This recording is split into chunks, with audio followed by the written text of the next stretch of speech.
What's going on, guys? Wild Lion Games here. Hope you all are having a good day, good Friday. So finally getting back on some Backbreaker here. I know it's been a while. Shout out to Neff for sending me these NFL rosters. I know you didn't want to shout out, dude, and I know you don't want to take credit, but I mean, I'm sorry. I got to break that rule because I got to give credit where credit's due. These rosters are awesome.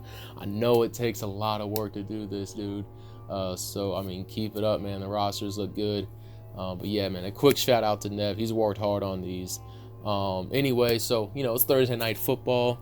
Decided to get a little bit of Steelers-Panthers action here. Steelers are the home team, so I got, naturally got to play as the home team. I'm not a Steelers fan, but, I'm just going to play as the home team. Plus, I like Big Ben at quarterback.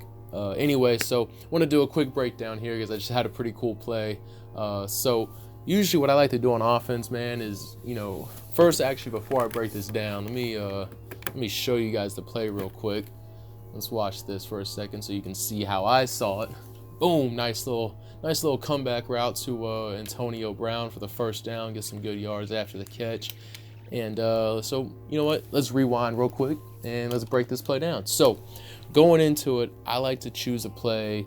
When I look at a play in the playbook, I usually see a couple routes that I might like, and that's what I pick at the top of my head. I'm like, all right, my options are these two routes. So then I get out onto the field, and I see how the defense is aligned.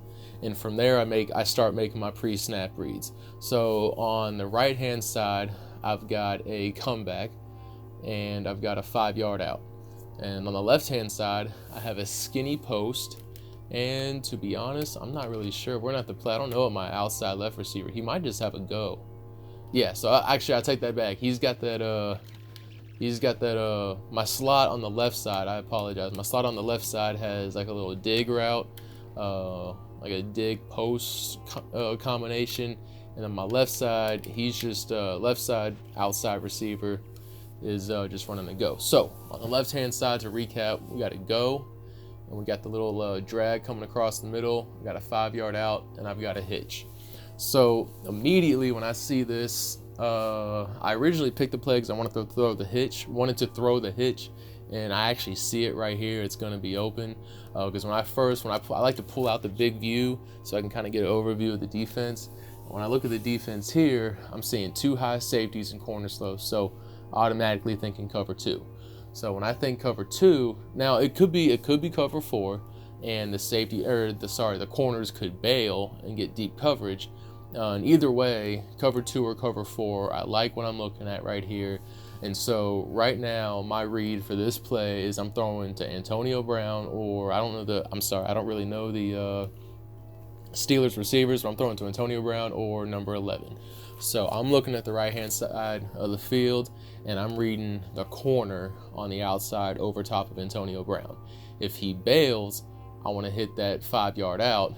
If he sits down in the flats like it's cover 2, then I'm going to hit the comeback in that gap between the safety and the corner. Now, how does that gap happen? I think this is cover 2, and I think what's going to happen is the corner at some point is going to have to pass off the receiver to the safety.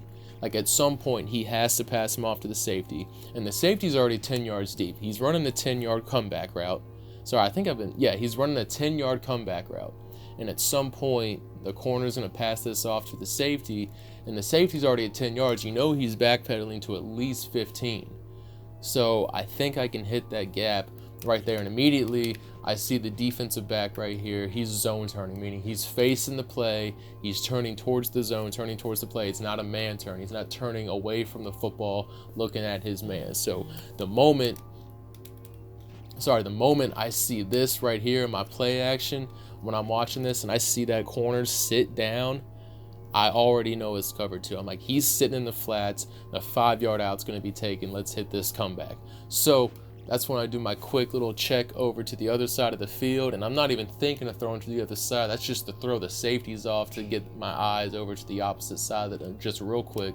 Then I come back to the comeback, and what do you know? Comeback's perfectly open, wide open. And if you see, I'm throwing this ball and releasing it. The ball is in the air, and Antonio Brown is just now making his cut at his top end, and the top end is so important for the receivers. Now, I know this is a video game and not real life, and it can't portray it like in real life, but I'm going to talk about it like it is. So if you got any aspiring receivers here, listen up, because this is good tips. So at the top end, what I mean by that is that's the top end of your route, whether that's a hitch, a comeback, a dig, a 5-yard out, doesn't matter. That's when you get to the part of your route where you break out or in or back to the football. That's considered your top end. You want to get vertical as quick as possible. I like to describe it as running on the defensive back's toes. I want to run up on the corner's toes. And what I mean by that is you're running so fast and striding out that you're like trying to step on his toes as he's backpedaling. And the goal is that you're going to get him to open up his hips and run with you, because he's afraid of that deep threat. And, you know, corners, they don't want to get beat deep. That's embarrassing. I mean, everybody sees it.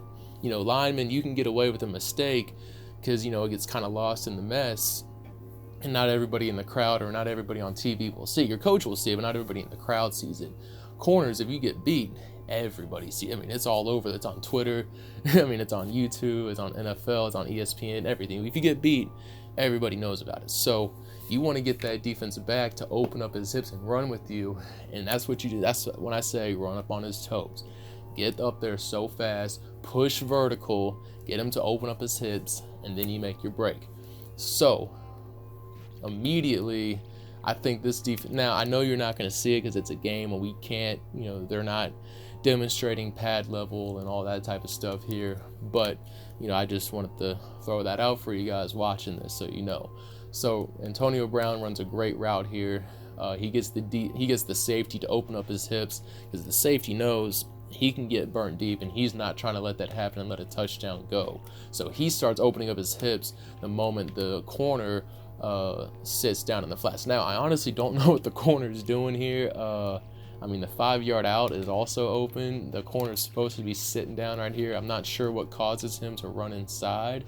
It's blown coverage, so I easily could have thrown this right here too, but at that point I wasn't even looking at the 5-yard out anymore, because the comeback was already on my mind. I was expecting 2-4 to just be sitting right there, but he wasn't, so I guess I could have thrown that, but that's just blown cover too. Anyways, so the moment I get him to open up his hips, it's game over. And the reason why it's really important though to throw it on the top end is because the ball's in the air, he's on his comeback, and by now it's too late. The safety's just now turning around, but the ball's already in the air, and he's catching the ball, and he's got 10 yards in between him. Now, if I wait until I know Antonio Brown's open, and now I'm going to throw the ball.